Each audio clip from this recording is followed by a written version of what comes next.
Bom, gente, o primeiro vídeo de hoje é o vídeo que relata o sistema imunológico, ou seja, um sistema que no corpo humano tem a função de criar defesas, barreiras contra a entrada daquilo que nós chamamos de antígeno. Então, o sistema imunológico, na verdade, ele funciona o tempo todo. Ele cria barreiras e faz com que o nosso organismo faça uma compreensão do sistema que o envolve. Então, nós dissemos, todo invasor no corpo ele é denominado de antígeno. Repare que aqui nós temos um quadro chamado de linhas de combate do sistema imune. Então, a primeira coisa que a gente nota é que o sistema ele pode ser chamado de sistema imunológico, sistema imune ou até de imunidade. E o antígeno ele precisa passar por barreiras. Então, a primeira barreira que a gente vê é a barreira natural. Quem é essa barreira natural? A barreira natural ela é feita justamente por partes do nosso organismo que às vezes nem notamos, como é o caso a pele, e lembre-se, a mucosa é a pele interna, são barreiras que o tempo todo estão impedindo a entrada de agentes no nosso organismo. As secreções fabricadas pelo corpo, seja ela secreção nasal, secreção vaginal, secreção uretral, todas elas têm a função de criar barreiras. Chamamos de flora natural, ou hoje microbiota, as bactérias residentes, aquelas que normalmente ocupam o nosso corpo, não nos fazem mal, mas impedem a entrada de agentes infecciosos. E por fim, o peristaltismo, aquele movimento que o esôfago, que o estômago, o intestino, faz tentando expelir alguns agentes que invadem o nosso organismo. É o caso, um exemplo da tosse. Na tosse você é estimulada ou estimulado a eliminar substâncias através do sistema respiratório. Quando a segunda linha age, significa que a primeira já foi passada. Ou seja, o antígeno conseguiu invadir e você precisa mostrar a presença dele. Um exemplo clássico para a gente, altas temperaturas, refere-se à febre. O organismo começa a desenvolver uma febre para te avisar que, na verdade, pelo menos dos invasores, já conseguiu passar pela barreira primária.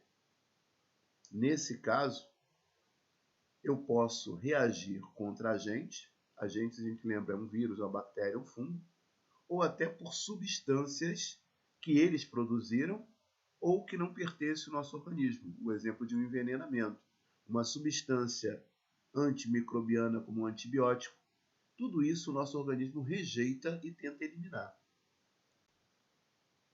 As células fagocitárias, a palavra fagocitose vem de ingerir. São as primeiras células presentes no meu corpo que tentam eliminar através de digestão, ou seja, entre aspas, comendo, né, se alimentando daquele antígeno. Quando a segunda barreira é ultrapassada, eu preciso usar a terceira barreira.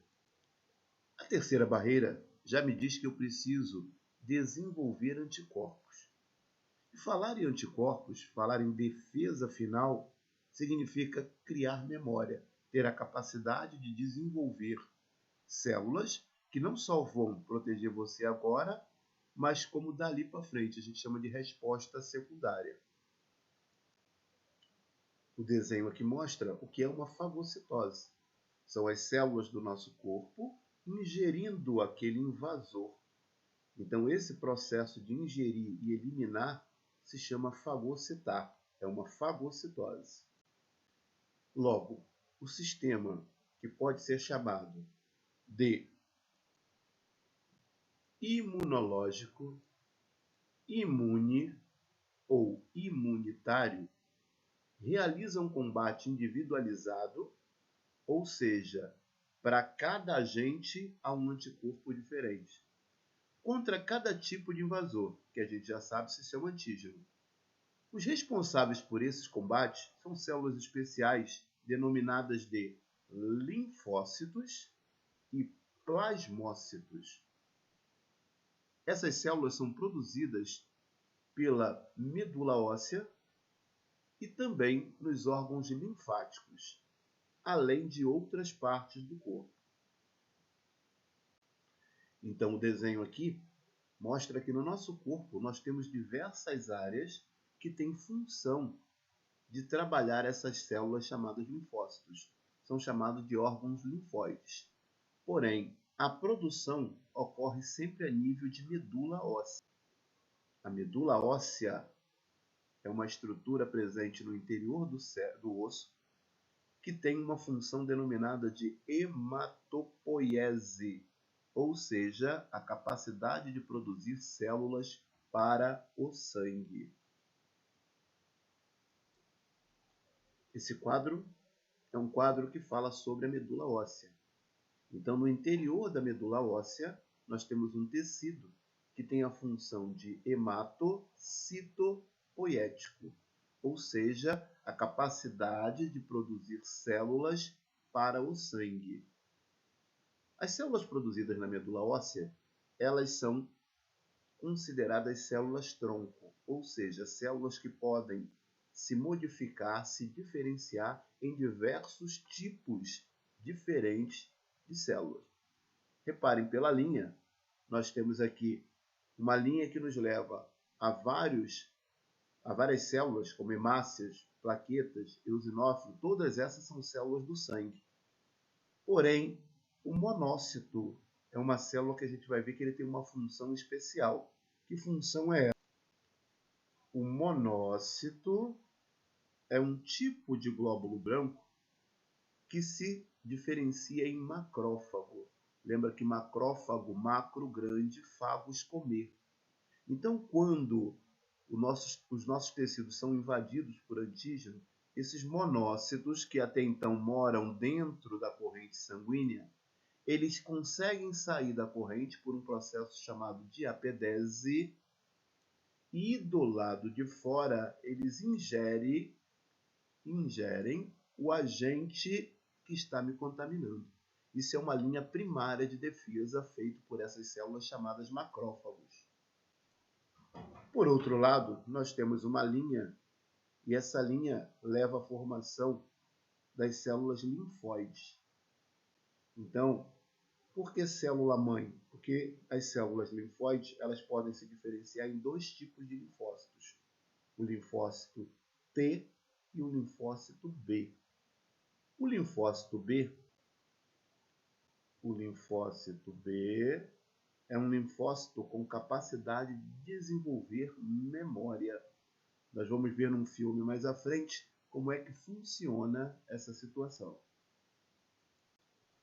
Então, quando uma pessoa, um paciente, faz um exame de sangue, aquele exame chamado de hemograma completo, o que eu avalio no sangue desse indivíduo é quanto ele tem de cada célula para saber como está o desenvolvimento da defesa dele. Então, todos os nomes citados aqui são glóbulos brancos.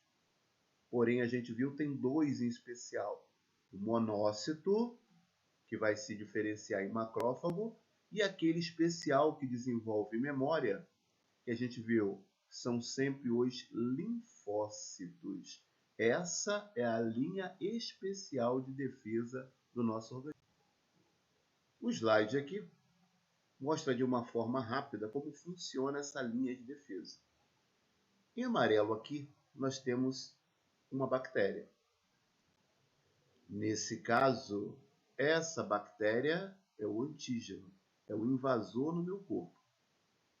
Então, quando ocorre a invasão, lembre-se, a bactéria aqui é só um exemplo, poderia ser um fungo, poderia ser um vírus. Mas ela é alguma coisa que o meu organismo não conhece. Então, qual é a primeira linha de defesa que o meu organismo vai fazer? Vai mandar os macrófagos. Eles tentam eliminar consumindo, fagocitando. Mas nem sempre isso é possível. Então, como você tem vários antígenos atingindo o teu corpo, pode ser que outros antígenos estejam te causando a doença. Mas esse que você captou, a função do macrófago é passar informação para uma célula especial chamada de linfócito T. O linfócito T, aí a gente tem as variações de linfócitos, é como se fosse um engenheiro. Ele vai estudar essa bactéria e vai passar a informação para um outro linfócito, o linfócito B.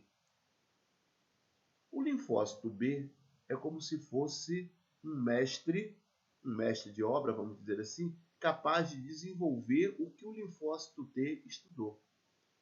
E o que ele desenvolve aqui? Ele desenvolve como eliminar essa bactéria. A gente chama isso de formar anticorpos. E esses anticorpos vão destruir essas bactérias. O problema é que se você fosse novamente colocado à posta, né, e ter contato novamente com essas bactérias, você teria todo esse processo novamente. Mas esses linfócitos B, eles têm a capacidade de não só criar o anticorpo para agora, mas as células filhas, quando forem produzidas, elas já nascem conhecendo aquele antígeno. Ou seja, se esse é um causador de uma doença, ele, mesmo causando a doença em você, fez com que você criasse uma memória imunológica que vai impedir que você tenha essa doença novamente. Claro, isso nunca é 100%. Não dá para dizer que isso acontece com todas as doenças. Porém, o que essa doença desencadeou na minha imunidade? Primeiro, reconhecimento. A minha célula tem que ser capaz de reconhecer aquela bactéria novamente. Segundo, especificidade, ou seja, vem da palavra específico. Esse anticorpo que eu criei só serve para combater aquele tipo de bactéria e não um outro tipo. Se eu me contaminar com um outro, eu não tenho defesa. E o principal, criou memória para que você não tenha somente a defesa hoje, mas durante toda a sua vida, numa resposta chamada de resposta secundária. Além desses anticorpos secundários, o nosso organismo também é capaz de produzir proteínas que auxiliam você nessa defesa. Elas são chamadas de imunoglobulinas, proteínas da imunidade. São conhecidas devido ao I e o G pelo termo Ig seguido de uma letra. Então aqui são os exemplos de imunoglobulina: G, E, D, M e A. No próximo vídeo falaremos sobre os tipos de imunidade. Até lá!